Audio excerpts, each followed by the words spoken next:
It's Local Edition. I'm Brad Pomerance. Thanks for joining us again. Our guest is Mary Ann Lutz. Mary Ann is the mayor of Monrovia. There's a lot of alliteration there.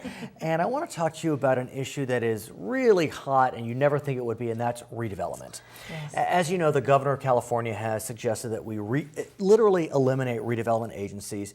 He talks about the fact that about 12% of property taxes go to redevelopment agencies, and with fiscal crises, budget deficits, we don't have the luxury. What's your sense of that?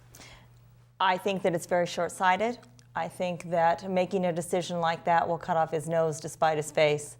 Redevelopment energizes communities. It brings in businesses, it brings in retail, it brings in housing. And all of those things within a balance of a community are needed to stabilize.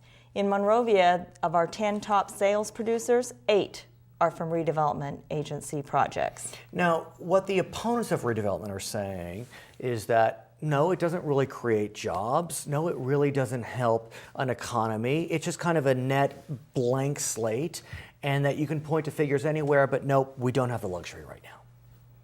I say they're wrong. I invite them to come to the city of Monrovia. We can show you where we were and where we are.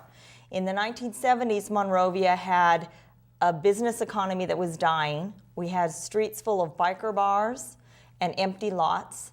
We had an old town that was 65% vacant. Redevelopment saved the city of Monrovia. So I've heard that story before. I mean, you're not unique. I'm not. And so I guess what I'm trying to get at is, why is it that it seems to be so popular, and yet the governor and others believe that this is the way to help balance our budget? Well, I think it's low-hanging fruit, actually. You know, they look at the budget and they see this big pot of money over here that looks like it's touchable. And some of the other things that's big pots of money is untouchable because it's either been done by a bond or voter indebtedness. So they think that that's a touchable product. At the same time, the controller of our state, John Chung, has done some audits recently. I think he audited about 18 agencies. And not surprisingly, he did find some problems. And so could it be that maybe we don't want to actually eliminate redevelopment agencies, but we do need some reform to make sure that redevelopment dollars are not used to build golf courses or new bathrooms for City Hall? I'm not going to sit here and tell you that every redevelopment agency runs like mine, that everybody else does a balance Of course. and does the right thing with it. However, there's a state agency that is supposed to oversee redevelopment. Now, the reason that the controller had such an easy time finding agencies to audit and find mistakes is because they already knew where they were, because they've been auditing them on a regular basis, and they know which agencies are not following the rules.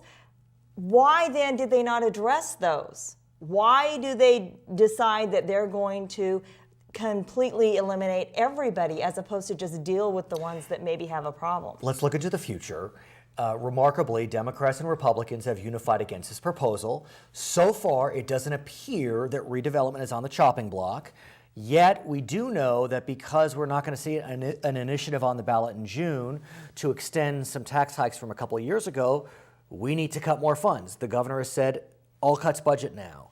How are you feeling about the future of redevelopment? I'm not secure. Really? I'm not secure. The bill that they had a couple of weeks ago that failed by one vote was it was a strictly party line. That bill is still alive. And that bill would have eliminated redevelopment Exactly. agencies. That bill, every day I get an email report from the legislature that tells me what's happening with that bill, and every day they just extend that bill's being alive. It takes for that bill to come back. Okay. So I'm not calm. Mary Ann Lutz, she's the mayor of Monrovia. I'm Brad Pomerance. Back to HLN.